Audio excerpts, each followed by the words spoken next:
এই হাতে কি নিয়ে বসে আছো এটা? দেখো না এটা কি নিয়ে বসে আছি।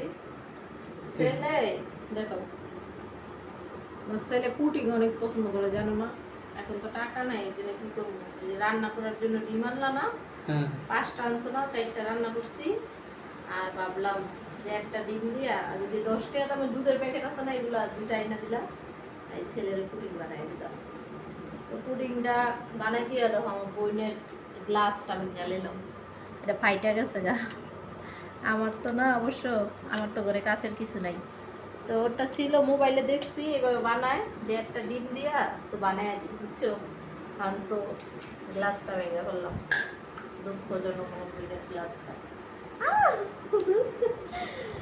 দেখি ইয়া আল্লাহ, অনেক সুন্দর হয়েছে জানো তুমি, অনেক সুন্দর হয়েছে। সুন্দর তোমার হয়েছে, অডিয়েন্স যারা আছে এদেরকে বলো। সবাই সবাই ইয়া করবেন, পুডিংটা কেমন হয়েছে, আল্লাহ কেমন হয়েছে, পুডিংটা কেমন হয়েছে সবাই লাইক কমেন্ট করে জানাইবেন।